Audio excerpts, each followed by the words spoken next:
it's time to upgrade the little Easythreed 3D printer that could. This one has potential, but for some strange reason, I still kinda like the machine. Even at just 72 euros shipped, I still paid way more than what it's actually worth. But the thing is, the way that it's built is crappy, but it is kind of smart in a lot of ways. So I do want to give it a bit of a tune-up. But I don't want to change what this printer is. It would be trivial and probably the smarter choice to just replace everything, but then it wouldn't really be the same print anymore. So to start, I'm gonna try and limit myself to just 3 things that should keep the printer looking mostly stock. First, I'll replace the motors, these 3 units here. I'll put in proper stepper motors. The motors that come on this machine are these little tiny geared stepper motors. And while they probably have enough power, they introduce way too much backlash, so these will get replaced. Then the linear bushings, they're the same on all 3 axes. They're just one big white piece of Delrin, I think, and yeah, they're super wobbly. It doesn't really matter on the bed on the y-axis, that's held down with gravity, but especially the z-axis with the cantilever arm, you know, it makes it really unstable. So I'm probably also gonna stiffen up the z-axis somehow while I'm at it. And then finally, because there's really no point in adding all of these supporting mods and then not making use of whatever hidden potential we unlock, of course, we're gonna run this bad boy with full-on input shaping on Clipper. This is gonna be interesting, but honestly, if any machine will profit from input shaping, it should be this one. And just fittingly, today's video sponsor is Bigtree Tech. I'll be fitting the SKR Mini E3 in here somehow, as well as a Bigtree Tech Pi. This is the same hardware that can run a full Voron, so I guess it should do just fine here as well. Anyway, let's get started. And just like that, the printer is fully modded. Let me walk you through what you missed during the logo splash. The first thing I did was to stiffen up the linear units. These are fine for bending loads like this, well, except for the base, but because they're essentially only an open C channel and not a fully closed profile, they're quite floppy when it comes to torsion. That's not an issue on the y-axis, of course, because that's just the bed moving around, but the z-axis needs to absorb the dynamic forces from the tool head moving around and accelerating. And of course, the x-axis then, that has gravity pulling down on it, which also twists it. The only one I'm really worried about here is the z-axis, but because all these 3 units are the exact same, it's the same amount of work just to do all 3. I had considered doing some crazy stuff with glass or carbon fiber inlays laminated in, but in the end, the simplest solution was to just print some inserts that fit into these profiles and convert the OpenC channel to a fully closed profile. For this, I just spent a bit of time with my calipers and measured out the inside of these stock units. Then I created a rough insert shape and trimmed it down to an exact fit with that model I had just created. And this ended up fitting extremely well. I tried to find a filament color that would match the stock blue, but since getting a perfect match here was basically impossible, I just went with plain white, which already is a contrast color on the stock machine. Honestly, I think so far this could just pass as original. Next, the motors. The motor size that seemed the most logical to me was NEMA 11. Anything smaller like NEMA 8 probably wouldn't have enough torque without the gearing, and even the compact NEMA 14 size, which is the size that's on the printer now, would have been quite large, and it is. So NEMA 11 it originally was. Surely going down the cute aesthetic route and trading motor torque for smaller size isn't gonna come back and haunt me. Thankfully, I already had the perfect donor machine. The Hobby King Fabricator Mini, aka the Tiny Boy, is a printer in very similar spirit as the Easythreed. It's been sitting unused and it has 3 perfectly sized NEMA 11 motors that I could borrow from it. I was hoping I could install them in the same spots as the original geared tiny motors, but there simply wasn't enough space. I can't have them pop through the back either because that's where the linear units mount to each other. So the only alternative was what you see now, is to have them hanging off the end of each axis. If you know what the original machine should look like, this is going to be a dead giveaway that something is going on. But on the bright side, since these profiles do have that universal mounting geometry at the end, I can simply use that on X and Y to snap the new motor mounts onto. It's not the easiest thing to model to, since everything on the original is designed with steep draft angles for cheap injection molding, but with a bit of patience, this got a very good fit in the end. There's place for a clamping grub screw, but with how tight these slide on, I don't think those would really be necessary. Also, because the motors now live outside the original profiles, the original mounting points for them are now free for the taking, and I could use those to just mount these stiffening inserts. Lastly, the bearings. Now, these were quite a headache. Since these are originally just very simple slide blocks, I thought about getting some sort of proper roller bearings in here, but the thing is, metal roller wheels were going to be massive compared to how tiny these original carriages are. And even LM6UU linear bearings are surprisingly big and would require changing the entire printer's geometry, like all the stuff would get pushed out. Since I wanted to avoid replacing too many printer parts to keep it original, I thought about, slitting and tensioning the original bushings with zip ties, or adding some sort of a brass bushing insert or a bearing sleeve that I could turn up on the lathe. But then I remembered that you can just buy ready-made bushings from someone like Egus. So I ordered some up. These are actually incredibly cheap. For smaller quantities, you basically just pay for picking and packaging. Seriously, you pay 20 bucks whether you buy 5 or 100 of these. But there immediately was a problem with them. I tried them on the original rods, and these had just as much slop as the original, as the worn down blocks that were giving me so much headache. Like all Egus bushings, these are meant to be pressed into a metal part with a somewhat precise bore, 8mm in this case, and that then compresses the bushing to their final tolerance. The stock rods on the machine are just within the allowed tolerance for these Egus bushings at 300th under, so replacing those with better ones wouldn't really change much. I was worried that drilling out the original blocks and pressing in the Egus bushings would either crack the block or not compress the bushings enough. But actually, none of that was even an issue. Turns out the rod center to center distance on these is a cool 39.85mm. I assume that's because they didn't account for shrinkage in the blue injection molds. The white carriages that run on them are closer to 40.5mm, and I assume that's why their original bushing surface was so heavily worn down already and ended up with so much slop. So even when I tried to drill out the original bushing positions at the exact 39.85mm distance with the DRO on my mill, the drill bit just got pulled over to the original spot at 40.5, and of course, after I pressed in the Egus bushings, the entire thing just binds up. In a Hail Mary attempt, I tried adding some flexibility to the original carriage by sawing in relief slits, but that didn't help at all. For the last block that I hadn't drilled out yet, I used an end mill instead of a drill, because end mills don't have that same tendency of following down existing hole geometry. And even though you can see how far off from the original holes that ended up, it ran absolutely perfectly. But with the other two blocks that I had already done, there was no saving them. So I did the thing I tried to avoid the entire time, and I modeled up and reprinted to the bearing blocks. That would have been the faster thing to start with. But yeah, hindsight and all that. But these were essentially backlash free now, and they still are. With a bit of heavy whey oil, I thought they ran quite smoothly. And after that, the final assembly actually went pretty well.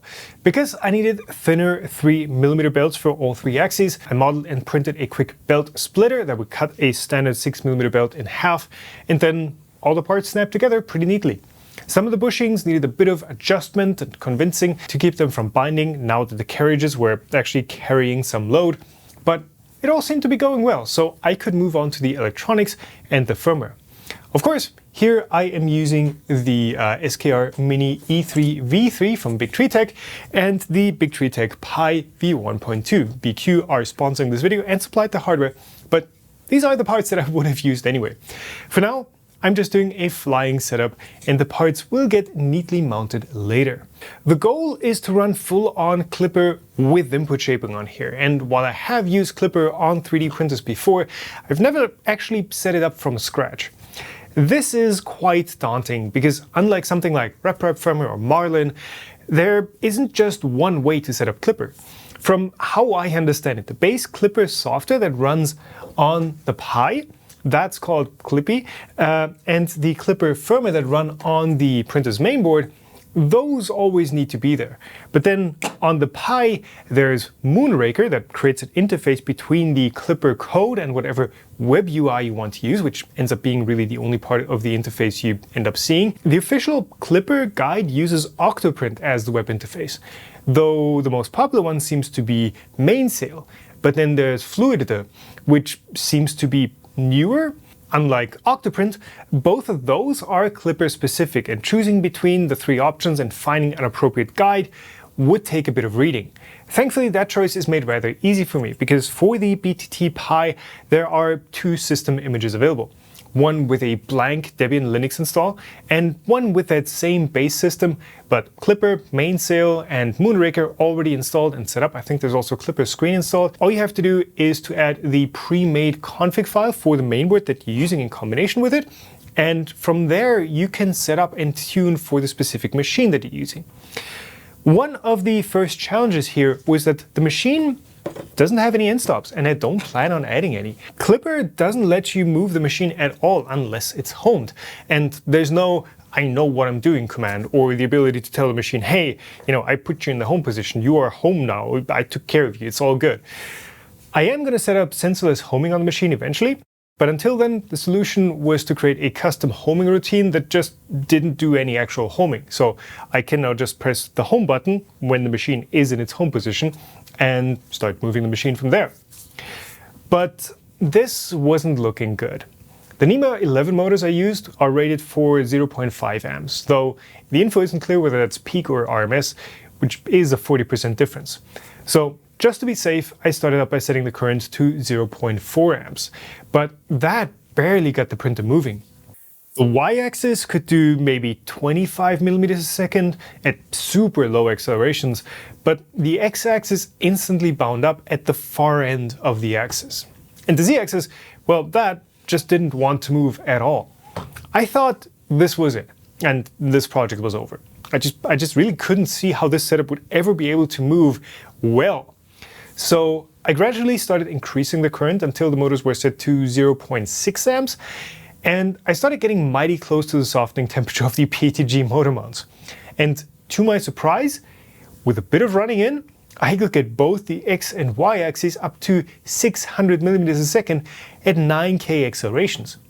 That's pretty good, and I had it run for about half an hour with no meltdowns.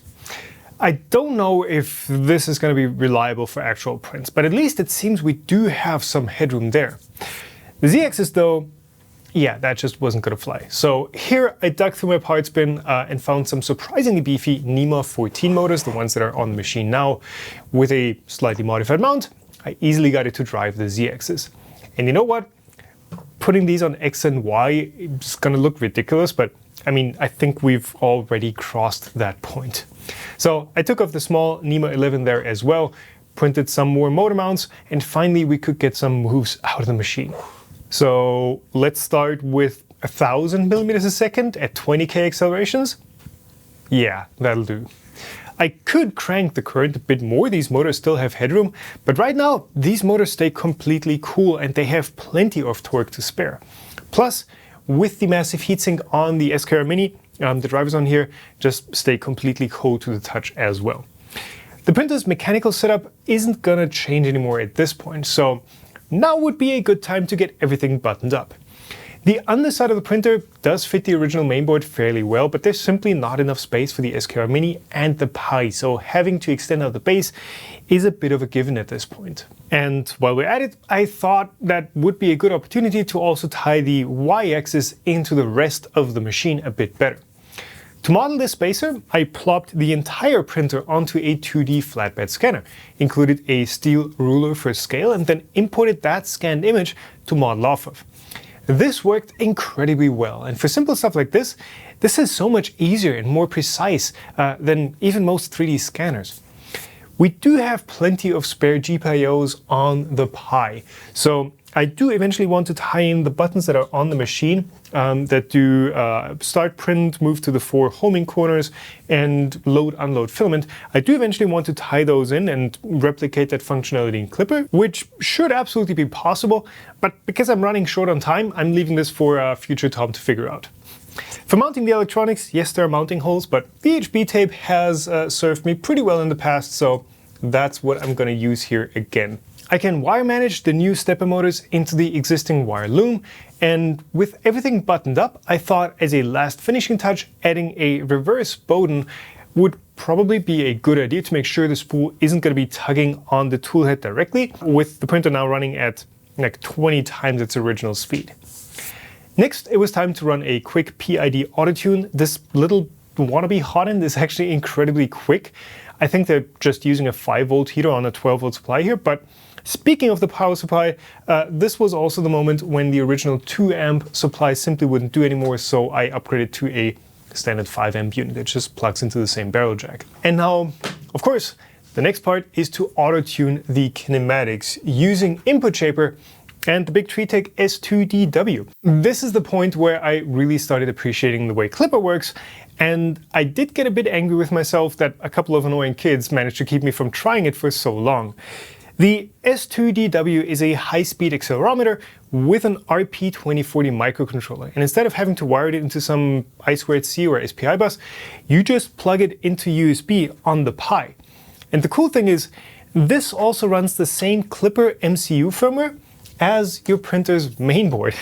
So this being a bed slinger, I do have to measure the X and Y axes separately. The softest and lightest USB-C cable that I have is the one for my mouse. I tried to use that. Unfortunately, it's one of those annoying power-only cables.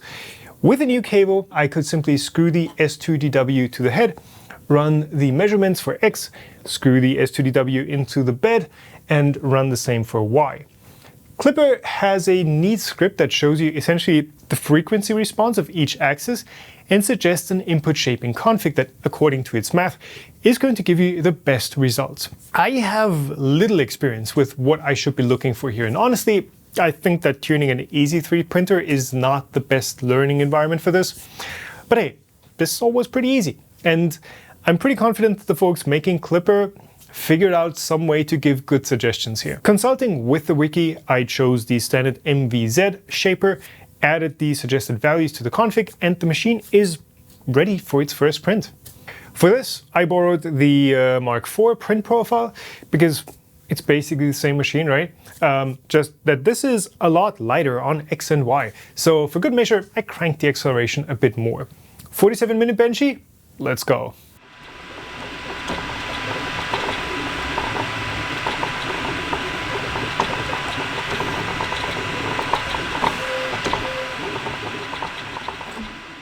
So obviously cooling was going to be an issue on this machine. There would be space on the head here for a 5015 radial fan, but that would involve redesigning the entire toolhead, and have already redesigned most of the machine at this point. It probably would have been faster to just design an entirely new printer, but that's not what we're here for today.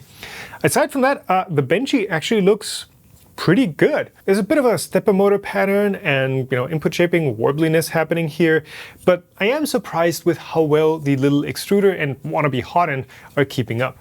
Let's give it something where it's not just limited by cooling and the minimum layer time. Vase mode does start showing some of the limitations here. While XY movements are off the charts, the extruder and hot end combo can really only sustain about 4 cubic millimeters a second. Good real extruders manage up to 12 or 15, and here that's really limiting how quickly the machine can just lay down material. With intermittent fast extrudes like on the benchy, it can do spurts of up to 10 cubic millimeters a second, but that's not a universally reliable value to go for. With good settings that are going to be reliable, this vase takes about 45 minutes. The little Scottish hooks take about 7 or 8 minutes, which is still very respectable print speed. Because the entire machine has almost no moving mass, it can easily outpace all my other machines with its movement. During prints, I've got this set to 800 millimeters a second at 12K accelerations for travel moves, and 200 millimeters a second at between 4 and 12K for print moves. So given the flow rate limit of the toolhead, which really is what's keeping me back doing printing, this printer is going to be more at home with low layer heights because it can do those just as fast as regular layer height ones. And aside from the mechanical conversion, this entire thing was actually surprisingly easy to set up. Clipper takes so much of the finicking out of the equation for you that stuff really just works. Maybe at the expense of needing a little extra configuration when your setup is more custom like this. And the big TreeTech hardware, you know, the big TreeTech Pi V1.2, the BTT SCAR Mini E3 V3, and the S2DW, all with that pre-made image that ties it all together, those also did a fantastic job of making things easier. I mean, honestly, I wouldn't recommend, spending the effort to upgrade a printer like this, and I don't think any sane person would recommend getting an Easythreed printer in the first place, but it definitely was a fun, enjoyable learning experience. If you're interested, I've uploaded my design files and configs to printables, linked below. Thanks again to Big TreeTech for sponsoring the video and supplying all the hardware. Thank you all for watching, share the video if you found it interesting, and as always, keep on making, and I'll see you in the next one. Bye!